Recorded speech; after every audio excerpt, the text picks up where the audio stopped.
Really lovely to be here with Matthew today. We're going to have a look at a scheme of work that I've written on my Code It website that both Matthew and I have taught bits of and tried out.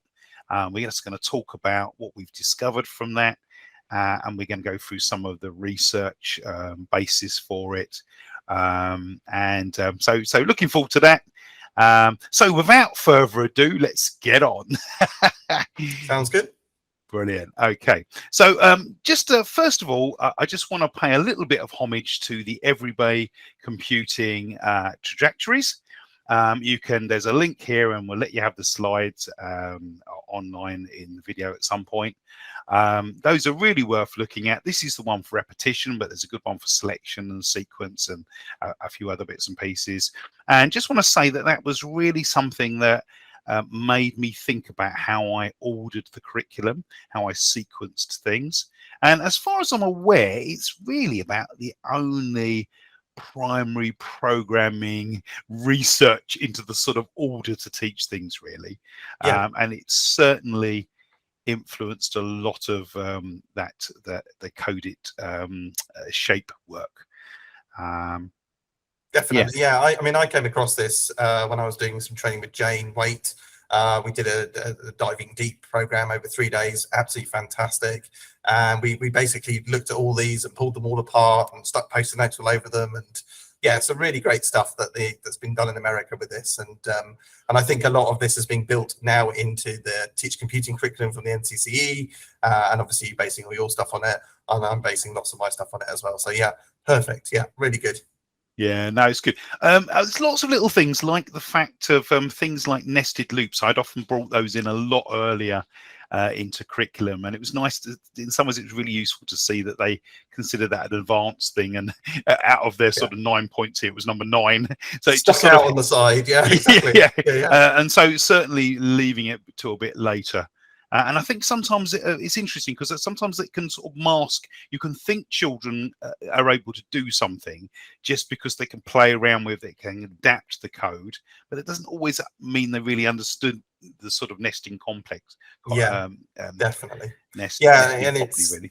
absolutely, yeah, and it's really building that notional machine, that understanding that when you hit that green flag, what is going on? Yeah. You know, and rather than it being trial and error, it's like I actually know what's going on. Yeah, and that's the key to it, isn't it? Yeah, no, definitely, Matthew, definitely. So from that, I built this sort of concept progression, really, which is sort of based very much, as I said earlier on the everyday computing, but also you still got to make some choices in there. What are you going to do? How are you going to do things? What order are you going to do them in? And so the shape work that I've got in here, which we're sort of looking at here, we start with very simple sequence, going to count controlled loops, teach you about count controlled loops first, and then look at them in shape, and then simple procedures, nested loops, variables, and there's actually a few stages that it goes even further than that, really. And that was a sort of a useful sort of thing as well. Here's the sort of fullness of what I ended up doing. So went all the way across into adaptable procedures, which really is key stage 3. But I did find that for children where we had when we were allowing pupils to work in pairs and giving them time, I did actually have some year 5 children at one point who actually got all the way and completed all the way to the adaptable procedures part of that. So there's something about building a concept gradually, really sort of thinking about it all as you go through it, and sort of and you can get to quite a sort of high level understanding and thinking from that. Yeah, no, absolutely. Yeah, and I think something else to pick up on your path there is, or your route through, is definitely the everyday concepts before code as well. So building from a hook or a schema that they already have established and building on from that, and it shows you that over time how you can really extend the top end really well if you've built from solid foundations. And like everything, isn't it? The more you build in the foundations, the higher you can go. So yeah, it's really evident in this piece of work. Yeah, no. Thanks, Matthew. Yeah, I totally agree with that. So this is mine. Yeah, this is my slide. So I just really wanted to pick up here how these are the learning graphs from the Teach Computing curriculum in the Year 4 unit of work, which is kind of dovetails into Phil's work here, and how in a very similar sort of way they've gone through and identified the concepts and skills as you go through the unit. I guess the difference between yours and theirs is yours is kind of more linear, I suppose, and theirs is a bit more sort of fluid and sort of showing that there are other links off into different places. So yeah, so it's really just identifying that. And actually, all of these are built from the great work done by University of Chicago, isn't it? I think everyday computing. So yeah, that's sort of built from that. So if you go to the next slide, it's just an extension of it. And lots of teachers are finding these maps really useful. And I found it useful to look at this map and Phil's map from his gold work and compare and contrast them. So definitely really useful stuff. Yeah. No, brilliant. Thank you, Matthew. So just want to really sort of give a bit of a shout out to the wonderful work of Sushi Grover, who did some really good research into sort of concept before code, in which she really talks about the importance of making those the concrete connections into things that children already understand. So if you're going to do repetition, having a look at things like dance and lyrics in songs to make a connection between pupils' sort of established understanding already, their sort of schemas of learning they've already got. And I also have to have a big shout out to her, because actually her research is some of the most readable for teachers as well. You can really sort of tell that she's always thinking about practice as well as other researchers. And I think it's one of the reasons why it's such a useful, she's such a useful sort of person for that, really. So yeah, developing those connections, and getting children to look at things, even if it's only a few minutes before sort of getting into the code or getting into algorithms later on. What I did from some of her work was take this and then sort of develop this sort of everyday algorithm idea, which was really just to think about, let's not jump straight into code. We've looked at how repetition is, or we've looked at how other sort of concepts work, but can we sort of think about it without sort of adding all that extra cognitive load in very early? So doing things like acting out everyday algorithms like this: standing, do 3 times, wave, wave, wave, sit. Simple actions like that, the lower pupils' cognitive load, because they don't have to think about any code at that time.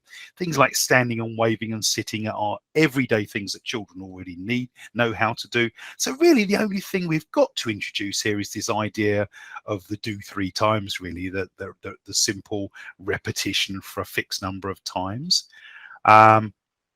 Also interesting from this is some nice research from Israel, which is about this: if we introduce a concept away from programming in the early stages of it, then what we do is we find that children then find it easier to transfer that idea from one programming language to another. And that was quite a key thing for me, because I'd often find that I'd jump straight into code straight away, and then I'd be surprised when children didn't transfer their Scratch understanding into Crumble or into Python or into other sort of programming languages, even ones which looked very similar sometimes to Scratch.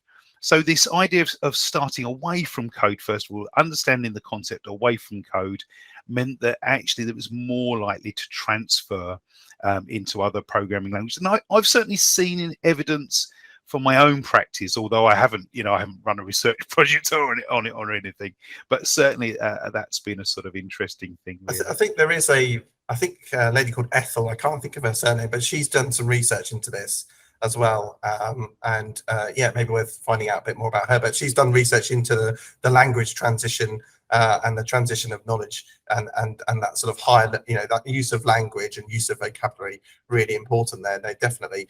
And I just want to call out, Suchi's book that came out in 2020, A to Z, the Handbook of Teaching Programming. It's a really great book, and lots of people have put stuff into there. So yeah, some great stuff in there.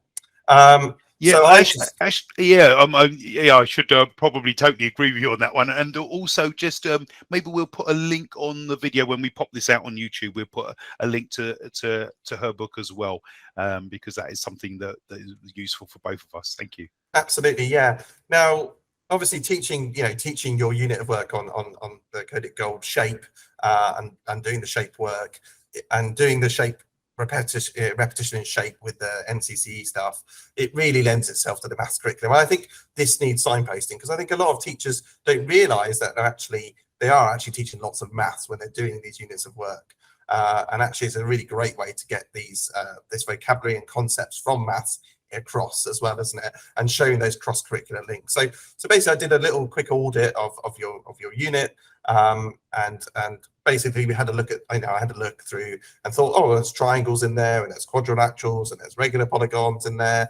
I won't read everything off the slide, but we're using so much of our maths knowledge in there, and also we're also highlighting where maths is an algorithm as well. The formula there, 360 divided by number of sides equals a turn angle. That's literally, it's an algorithm. We're running a sequence of instructions to do something. So you see, maths and computing, and particularly this unit, really interlinked. I think it's really, really important to flag that up, definitely. Yeah, no, definitely. Thank you, Matthew.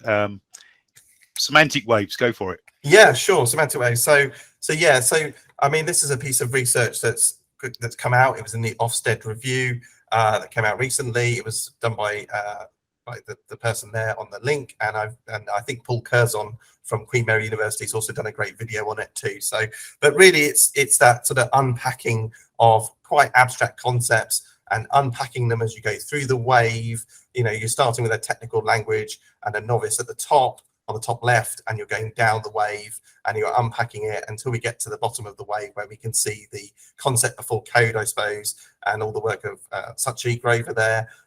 And I kind of overlaid this with your unit of work, Phil, and we can see how we unpack and then repack these concepts over time through the lessons. And actually, you're going to do this several times the lessons. And I think it's important to realize that it's a sort of sinusoidal wave that's going through the lesson, where you're unpacking and repacking, and hopefully getting that, that sort of epiphany moment within the children. It's like I really get this now moment. And that's what we're trying to generate here as well. I think the pitfalls of this, we've got to be careful that we don't create downward escalators and we actually hit the bottom and just stay at the bottom and flatline. And equally, that we don't spend all our time in the sky, right at the top of the graph there, with all the abstract language, and we never come down, we never explain anything. So I'm very conscious of this when I teach computing, and I think it's very relevant in computing as a subject. But it does lend itself to lots of loads of other subjects in school as well. And I think it's a really important piece of research. So yeah. So the other part of this, which was also highlighted in the Ofsted research review, was around knowledge, and this idea of declarative and procedural knowledge. And again, I thought about this in terms of the Gold project, and I just thought about where's the examples of the declarative knowledge in there, and where's examples of procedural knowledge. And I've just basically gone through and highlighted those there. And I know that you've extended that, Phil, as well. On the next slide, I think you've extended that out even further, haven't you? Yeah. I really like I like the sort of declarative and procedural. I think that's really useful. But I've just added the conditional in as a sort of a different color here, really, just because I think this when to use something is really quite useful. It helps us to sort of think about those sort of parts of things. So this is my sort of knowledge building thing that we're going on. This is just an example with loops in here, but would definitely be something that would be included in that scheme of work as well. And I often find that teachers are a little bit sort of worried at this point. Oh, what's this whole knowledge thing? Well, actually, it does actually link to a lot of what people have been doing before. You often, I think, in the past, computing was very procedural and a little bit of conditional, but it is worth just thinking about those declarative knowledge that's in there, and that's quite important as well. Yeah, it's definitely made me think about it. And I think where it really is helpful is when you're starting to think about assessing the children's work or looking for evidence towards these different things and how they interlink with each other. and we start to see that. And I think that's a body of knowledge that I think needs to be, it needs further development, doesn't it? In terms of how we apply our assessment and how we use assessment to assess what is quite a difficult subject to assess at times. Yes. No, that's true. So another thing that there was a bit of an influence on this project, because I wanted to look at different ways of teaching things as well. And one of the things that comes out in a lot of programming is this idea of a Parsons problem, which is often sections of code or sections of an algorithm, and pupils have to rearrange that to create a program, to think about the correct order for that. And so we've got a little example here, and in this case we've got an example in the center where we've given people an idea level and we've given them the planning level, which is sort of coming off of Jane Waite's sort of 4 levels of abstraction planning, which is really useful as well. And then them having to look at something like the algorithm here and reconnect those blocks, which are not written in exactly the same language. We've gone for sort of more everyday language for the algorithm, and it won't be exactly the same as the code on the left hand side here, and that's certainly a useful a step. Although I have to say, having done lots of this, I think it's probably not the most useful research that I've had out of everything that we've done. But I think it has been very useful for me. I found it especially useful for a lot of my special needs pupils who need a little bit more concrete scaffolding and to get straight into code earlier. And so we've often done this as an introduction for them if they needed that sort of concreteness, really. The only problems with this has been there is some sort of drawback to this, and it's really just sometimes it can encourage pupils to think there's only one solution to something, and I think that's a bit of a drawback, because programming is nearly always about finding many different possible ways of doing things. But you can, of course, you can support your special needs pupils by connecting more blocks together, part building a little bit more. And of course, you can stretch the more able by taking away some of the algorithm and giving them less clues to what they're. You can also do things like putting superfluous code in there. But if you do that sort of thing, you will end up increasing the cognitive load. So, and that's definitely sort of truly, for me, I think it's more useful for my SEND pupils than my able. But that's I don't know, Matthew, what do you think? No, I agree with that. I think it fits into a suite of other things that you're doing, other activities on that continuum of activities you're doing. I think it's really useful also as a sort of like an activity perhaps away from the computer, where you're actually giving them a printout of the blocks and maybe matching the blocks to the algorithm. I remember you doing, I think a long time ago, with a clock algorithm, and they had to stick the blocks on with stick them on. So it can really help with that as well. But as you say, it's a sort of scaffolded approach, probably quite heavily scaffolded for the SEM, which is fantastic. And then maybe a fading approach, fading it away a little bit for those more able and so on and so forth. But yes, it needs to be in a suite, I think. Yeah, no, definitely. For me, the thing that's really made the most difference, and the thing which sort of probably inspired this, is PRIMM. And PRIMM is an adaptation or an improvement on the sort of use, modify, create from Lee and others in the States. The use, modify, create was really good because it developed this ownership of something where pupils would use code first of all, and then they would modify the code, and then they would create something similar or something that sort of used some of that understanding. Now, the first time I did use modify, create, I actually really hated it, because actually I found that my more advanced pupils got quite a bit out of it. They could think about their own questions, they could think about how to modify things, but my middle and bottom pupils really sort of crashed and burned with it. And then Sue Sentence came along, and she made a big thing about really the sort of code comprehension aspect of it, asking quality questions and the teacher being the person to guide through that. So she changes PRIMM into predicting, running, investigating, modifying, making.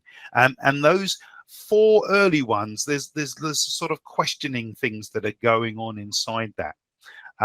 So let me give you a little example for the sort of predict in PRIMM. There's lots of different ways of doing that, but you would often start away from the computer, looking at some code, printing out code, okay, and asking the children to think about what it does. Here we've got a very simple sort of complete the table, just so the children really sort of read a code.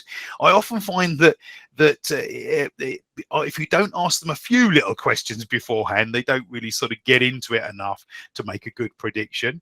So something like a little table here where you've got to fill in and think about it sort of helps.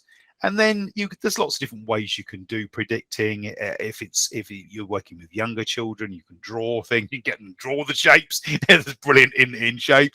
Or here we're just drawing a line to match the shape with the prediction.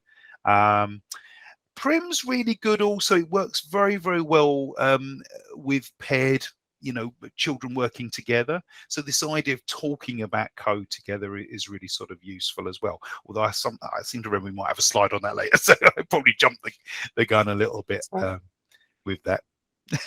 Yeah, I think you're absolutely right. And I think going back to that original model, I think it just didn't have enough granularity at this point. And what Sue's done is she's brought the granularity out of the model for primary children. And I think that's really helped. And actually, she was thinking of secondary children at the time, wasn't she? So it's great that it's been adapted down to primary as well. So yeah. Yeah, it's funny actually, because I sometimes think that people sort of look at if you call it code comprehension, they sort of think of literacy comprehension and the boringness of asking questions on text. Whereas this is asking questions on text where it's a bit like thinking about doing a literacy comprehension, but you've got the video with it and you can change the sort of editing as well. It's not just a big block of text where you're just reading it and trying to work out inference. Being able to run it is so important, really. Yeah, the run stage, yeah. So the big thing for me with this is keeping it sort of low stakes, this prediction, giving him a little bit of time to have a look at the code, make some predictions, and then not getting too hassled if they get the predictions wrong, because they get that sort of moment when they get in, that's what it does when they actually run the code, which is that sort of next stage. So I've made me points. I'm a little bit ahead of myself in the video here, but this idea of being able to run it, see what happens, go, that's it. That's what those shapes were, and that's how they work together, and that's what that ended up with, really. Which is really good. And if pupils are running code, obviously for shape, it can draw something quite quickly, so you get to see what it does. But if you're doing prediction for the gaming, or something like that, it's great to let them play the game for 10 minutes, really sort of tuck into it and enjoy the program for a little while before sort of going on to the next stages. Yeah, we definitely do that. That's definitely something I do. The investigate, for me, the investigate and the modify and the make are the sort of core of it. And I've tried taking out other aspects at different times, and the one thing I found that if I take out investigate or modify, then I get quite a big downgrading of pupils' final sort of outcomes, really. So this answering questions, thinking about the code in real detail, and really sort of working often in pairs as well. Okay, and sort of it gives you a chance also to focus on other aspects of the code as well. So in this, their main sort of concept would have probably been a count controlled loop that we're introducing, but because you're in the code, you can look at other things like initialization, those blocks at the start there that are designed to restore the code back to exactly how it was before it was run. And so you can draw lots of really good things out of that. And then of course, if you draw those things out and point to them, pupils will then include those things in their own writing of programming, which is sort of really important. Yeah, I think what we're building is that literacy, that reading of code before we write in code, and that's proven that it's essential, isn't it? And we're building that code literacy and then building that understanding, and they can imagine what's happening You know, it's like reading a sentence, you know, reading a sentence out of context as well. It doesn't make sense, does it, out of context? But when you read it within the paragraph or in the program, it starts to make sense. So yeah, it's important to do that. No, definitely. So this is me, yeah. So I was thinking about this, and I read the article that Sue Sentence wrote in Hello World, based on the research here of the block model. And I just thought about the block model, and I really thought about, you know, how it can help us to unpack the the investigate stage, and around those questioning stage. And so we can see in the model here that on the dark side, on the black side there, on the left, we've got the atoms, blocks, relationships, macrostructures. So we've got the sort of like different elements of the program, and across the bottom we've got obviously the surface level, and then what's happening to the program, and then what are the functions happening in the program. So program execution and functions. So it's just a way of putting onto a matrix, I suppose, different things that happen in the program, and then building up the discussion around that, definitely, and thoughts around that. And so what I decided to do was take that into the work from Phil and the gold, and basically try and apply that. So here we can see some of the questions that I thought about. So we've got some, you know, on the atom side there, text surface level, bottom left, we've got, you know, the individual scratch box and make the program. What do they do, and all that sort of stuff, and can you identify them? And then we've also got, you know, like in the middle, we're thinking about the relationships between those blocks. You know, what will happen when these blocks are run together? So, you know, we put them together. What happens? What's the flow here? You know, is the program achieving what we want it to achieve? You know, have we read the program? Have we read the algorithm? Can we see the links between them? So it's just really a way of unpacking and kind of auditing that your questioning and your investigation is covering the whole program, I suppose. Some of it's really quite high order, high level.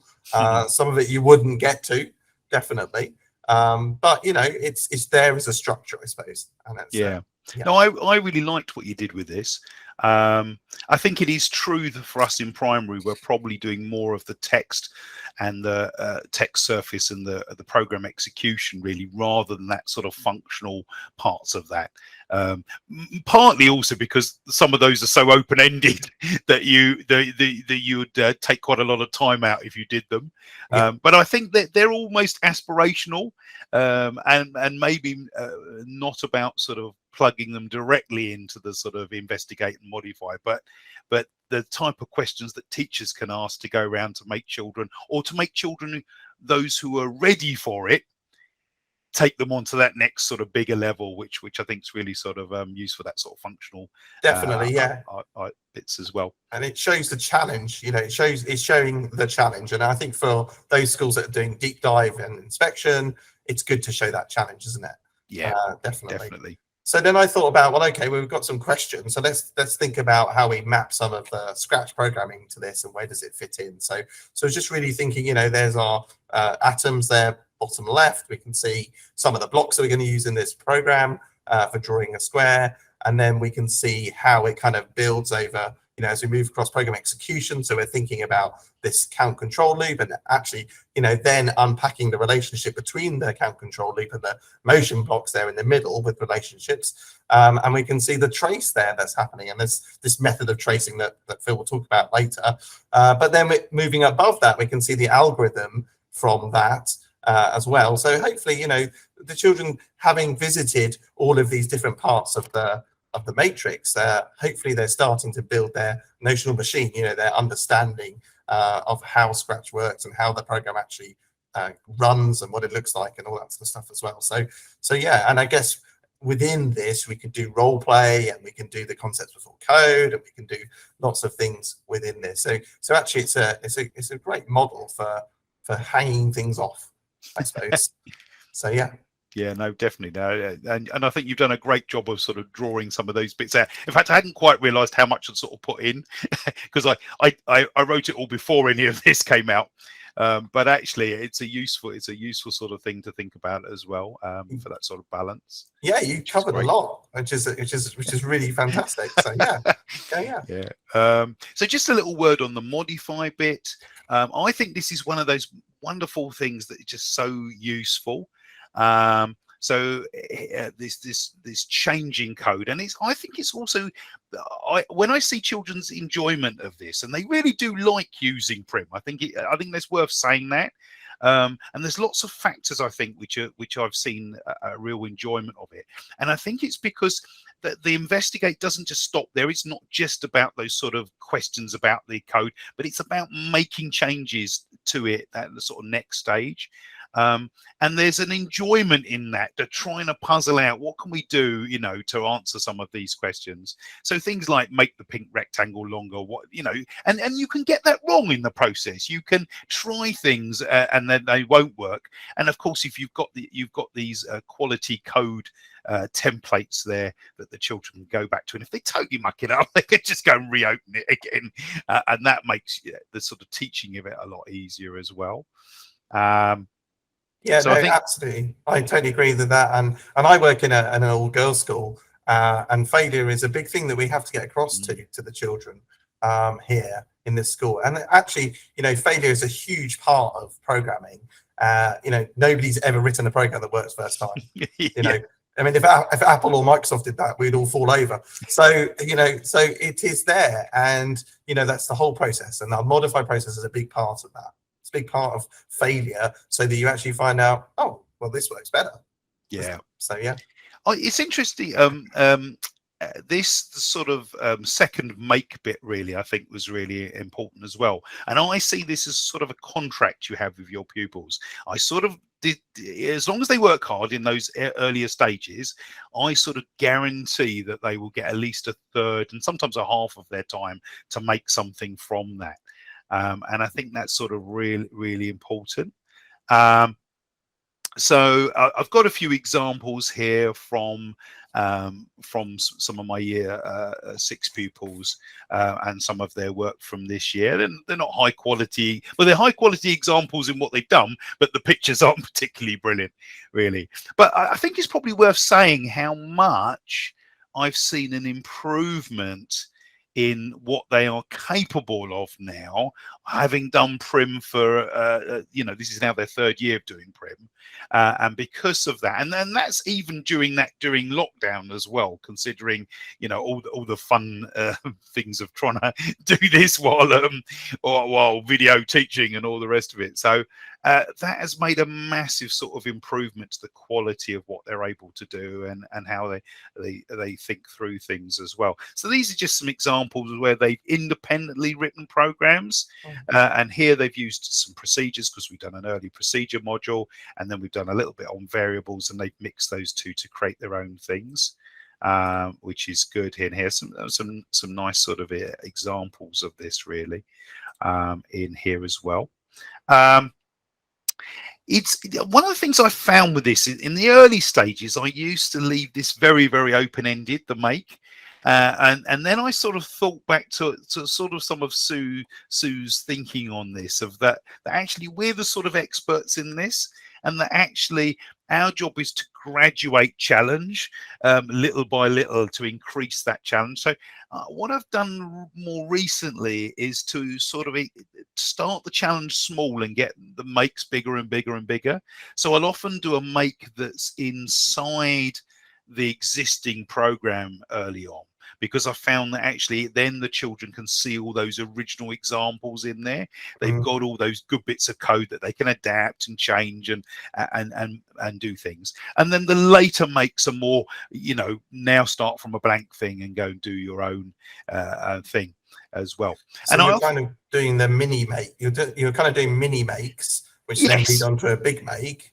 But also what you're plugging in is you're plugging in the fact that you've done it lots of times, so that recall is being plugged in, isn't it? But also you're plugging in the computational thinking skills, like they've seen the pattern, the generalization, the pattern, they've seen it before, and they can apply it, and you're doing that, and that comes with building over time, doesn't it? Yeah, no, definitely. And so I think this has been really interesting. And also Sue, in some of her research papers, brought out this idea that actually sometimes going from the modifying to the make was quite a difficult one, and actually it was interesting because I'd done this previously with very open-ended, read that research and thought, yeah, actually, will I get more children into a more quality make if I graduate that a little bit? And if I'm honest, sometimes I've graduated the modify a little bit. Sometimes I've got some of those modifiers are almost like very small makes at the end of them, really, just to sort of have that sort of gradual up sort of swing into things, really. One of the things which I think is brilliant with PRIMM as well is because you're always writing programs, you get this chance to introduce little bits of programming that refer to things that children have previously learned. So actually, this is not in this module of work. This is actually a module of work which I tend to do in sort of year 5, which is about conditions. But I know that we've done loops earlier on in year 4 through some of the things like like our shape work here that we're sort of looking at. And so it's nice to just pop in a little count controlled loop. And what you're doing there is you're just helping pupils to retrieve and to remember and bring back to mind what they've previously done. And that's just so wonderful with programming. It sort of very much lends itself to that you can often pop concepts in a little bit further down the road. And although that's not directly related to that semantic wave, I think there is an element of that where you're increasing the complexity by sort of popping in things that they've learned about already. Yeah, you're kind of extending the wave upwards as well, aren't you? Yeah. So it's kind of going up a bit higher and so on. Yeah, no, absolutely. And I think it's really good. And that's the spiral within your work, isn't it, really? Yeah, no, definitely. This has been a big thing for me. And that is, I found that I wanted to help the children really. I thought to myself, it's interesting, as somebody who's, I don't know, spent X amount of years doing some of this, it's too easy to just assume that children understand things, when actually in reality, I think sometimes they really don't. And so loops, so here's an example of something like loops here. And what I developed was this little sort of flow of control notation for it. So here the lines show, the arrows show the order that things are going to go, and the dots just represent actions. So we'd often encounter things like this inside everyday algorithms, first of all.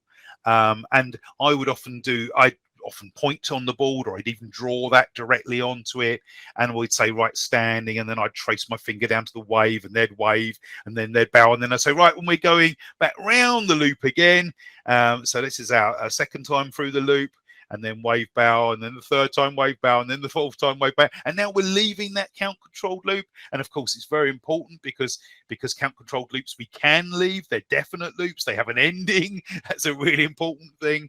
And now we're all sitting down out there, and that's outside the loop. And also it enabled me to check to see those children who would put things like sit inside the loop when they acted it out themselves.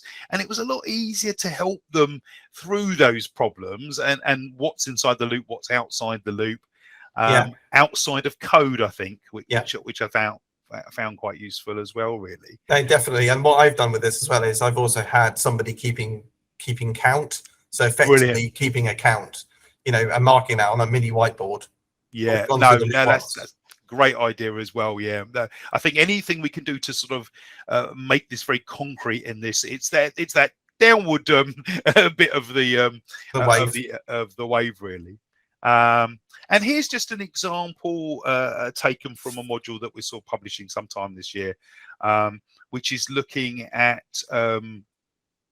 procedures in there. So we've got a sort of hollow circle in that just to indicate where those procedures kick in, and then a hollow circle on the right for the sort of rectangle, one for the square.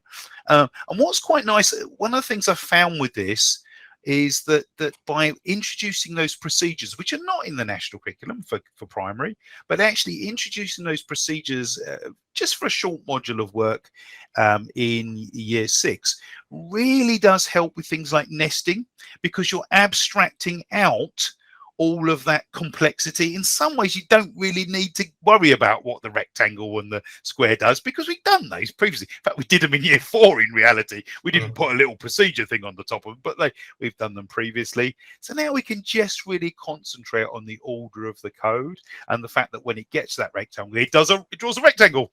We don't have to worry about that. And so the flow of control really has helped. And although the shape work doesn't really have any flow of control for conditions, my one doesn't anyway, but the flow of control has been brilliant for thinking through pathways in conditions as well. But that's a whole nother video probably. Yeah, the branching out, definitely. Yeah, and going back to that slide, I think it's showing abstraction, isn't it? It's chunking the program up, making it easier for them to understand. We can sort of say, oh, the rectangle function is handling the drawing of the rectangle, so we don't need to worry about it. It's like the gears on your bicycle, where you don't care what the gears do, but when you push the lever, it changes gear. Yeah, so you don't need to know how it works as such. So you gradually, it's that abstraction. No, definitely, yeah, definitely abstraction is what it is. Another thing, I think one of the things reason it's been really, really popular with my pupils has been doing a lot of the earlier stages, like the predict, the run, the investigate, and modify, in pairs. Now, I've always gone for similar ability pairs, although Jane Waite draws out in one of her sort of looking at lots of research that actually probably the most important thing is that the children get on with each other, and I think she's probably right with that. I think when I did it very early on, and I ended up with a couple of pupils who really, I think they chose their partner based on the fact the other person would do the work for them. And so that's probably why. Yeah. But I think but that's been really useful, that discussion, and I actually really enjoy listening to pupils talking about their programming, and even when they get stuck, that's part of it, that joint responsibility to work together. And one of the things I do is I make the pupils swap who's touching the mouse or the trackpad or the keypad every question. So they have to just swap over. It's a different person who's driving it and the other person who's navigating. And that's been really useful. And probably also the making them do the make on their own, because that's far easier to assess. If the children, they can still talk to each other, they still sat next to the same person, they still discuss that, but you make your own thing, and then we can assess that a lot easier as well. So paired programming has been a really useful thing in here as well. Yeah, I think it's really good how you've mapped it to PRIMM and how it kind of works, and the stuff you've tried there is really good. So yeah, no, that's some really helpful things on that slide. So this was me thinking about, obviously, not so much in this unit of work, but actually having labeling through your program, sub-goal labeling, and giving them high quality examples of programs to look at with meaningful labels, just helping them again to understand the program and what is actually happening. And I suppose it's part of that code literacy side of things again, isn't it? But also using this to pose questions that they could pick up on a later date, or maybe there's a bit of code they don't quite understand, so we'll just put a quick comment in there. And I know this showing the sort of post-it notes here within Scratch, but I do know that from friends of mine who are actual programmers, that they do use comments lots, and they do use sub-goal labeling lots. So it's a good habit to get into as well. And it's useful when you're doing an extended project and you come back to a project and you can't quite remember what was I doing with this bit of program. Leave yourself a little note is really good. So I think it's a good habit to get into. It's good for posing questions, but it's also good for us to scaffold the learning for the children as well. So yeah, it's interesting you bring this up, because I've got a module of work in year 4 called Comeback Doggy, and Comeback Doggy has lots of repeated count control loops to make the character move. So basically, it's move one step inside a count control loop. And when I first taught this, I would often find that the children were really thrown by the big amount of code. And it wasn't so much they didn't. In fact, they understood every single block in there because they'd done it in some other way. But it was the amount of code and those sub-goal labels for that, either helping them to think it through in prediction, so writing some of those sub-goal labels next to the prediction, or actually putting them, as you've done here, as comments was really, really useful. I've also found sub-goal labeling to be massively useful once we get into variable use or bigger projects that do multiple things as well. So I almost think that the sort of more complex the program, like yours is here, where it's actually different steps are doing different parts of it as well, it really sort of comes into its own. I've also quite recently tried giving pupils both a sub-goal labeled version and a non-sub-goal labeled version and letting them choose, which has been quite interesting. And often I've found my learners who struggled the most have gone for the sub-goal labeled because they like that, those extra clues in there. So I think it totally supports what you were saying earlier, Matthew. Yeah, no, thank you. Yeah. And I think it's also, as you say, it's useful when you start getting complex programs and where you've got variables that you need to try and trace through the program as well. Or, why is it changed that variable to 1 and what's that variable triggering and all sorts of stuff like that. So, yeah. No, definitely. So if I would say the sort of limitations of this, really, of PRIMM anyway, I still feel that there is, in fact, the first time I ever tried, I did PRIMM, I'd written a whole load of modules, and I'd also written some for year 3. And this is where we just come into Scratch for the first time, and it really crashed and burned in that first half term. So I think they do need a module of work that's not really PRIMM to start with, really just to learn about what I would say the environmentals of whatever programming language you're using. Where are those blocks? How do I delete them? How do I snap things together? What are costumes? What are backgrounds? What are sounds? All of those sorts of things. Because in some ways you can't really comprehend or answer questions about things unless you understand these environmentals, really. So now, if I'm honest, a lot of my year 3 programming is more taken up with actually getting to grips with the sort of programming environment, so that we can do some really high level sort of code comprehension, PRIMM, use, modify, create, and all those other great strategies later, really. Yeah, I think you're right. And I think that the cognitive load of Scratch, when you first, for a young child, when they first see it, whoa, all those blocks and just an empty scripting area, programming area and an empty stage, it's a bit frightening. It needs building from the beginning, doesn't it? Yeah. And I think if I look back to when I originally started, I often, in the early stages, often jumped into too many concepts too quickly. There was loads of cognitive overload. So taking advantage of some of that great research out of there, splitting things up a lot more has been really important. I've definitely found this easier to teach than other methods once pupils sort of know the format. So the first sort of lesson of this, often because they're transitioning from, I don't know, a more sort of let me show you how to do this sort of approach into it, can often be a little bit that sort of interesting. But actually, once they get into that format, it's actually easier. They actually work a lot harder than I do, really, which is, let's be honest, the ultimate aim of any lesson, really. Absolutely. I teach mixed year 3-4 classes at one of my schools, and actually we found this works really well. I can do introductions to half the class while the others are carrying on with their different stages of PRIMM in the background, and then go and take up the other half of the class. It's worked really, really well for mixed classes. And for pupils who are finished or are working quite high, having extra modules of work that we can say, oh, you've done really well. I can see you've done this. You've done a great make. Well, here's an next module that will challenge you. And that's been really useful. Just to really feel like actually we've developed quite a high level of this.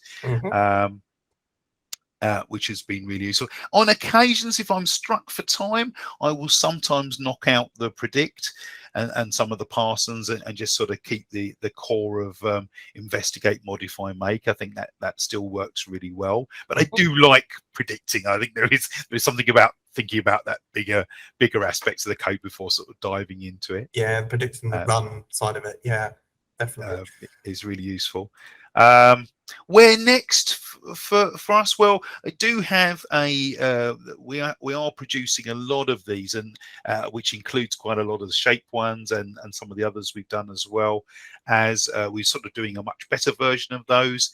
And what those will have, and in fact we've been trialing some of these in Hampshire schools as well, is each page where you've got the sort of photocopiable resource. On the right hand side there's loads of sort of teacher hints.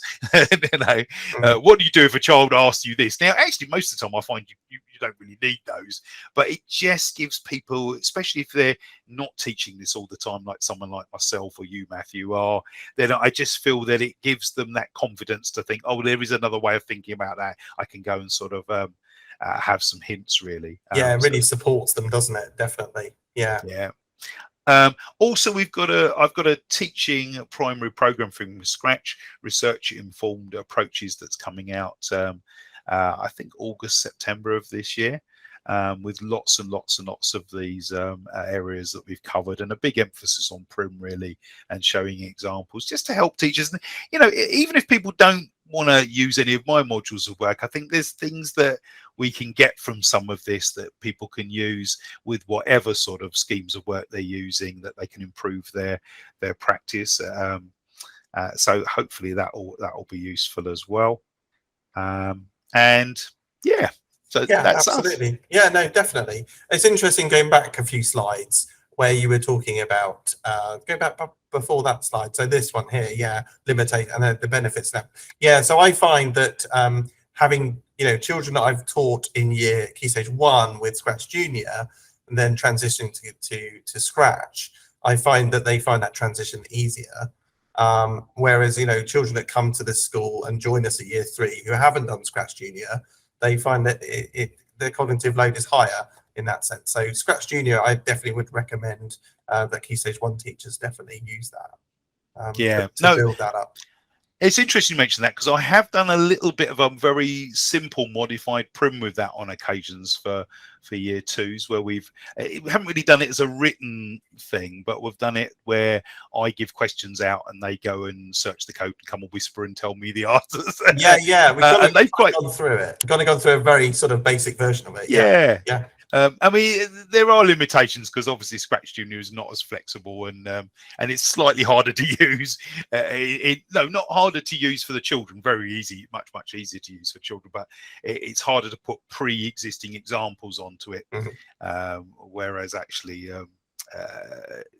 the Scratch is a lot easier to sort of set up those pre-examples, especially on tablets. But definitely, that's another thing. So I would say just a really big thank you, Matthew, to spending the time with me, really, and having a really good think through this. And also for all your great ideas. I love that block model interpretation that you've put into there. And yeah, I'm quite excited by this, and I'm interested to see where we'll take this further. I'm actually working on a load of knowledge videos for some of this, but I'll share those at another time. Yeah, sounds fantastic, and the book sounds great, and I think this will really enhance the work of the teacher computing curriculum programming units as well. So I think it's really important that we're still doing this work in this space. So yeah, absolutely. Yeah, definitely. Great. Well, thank you very much for that. It's been great, and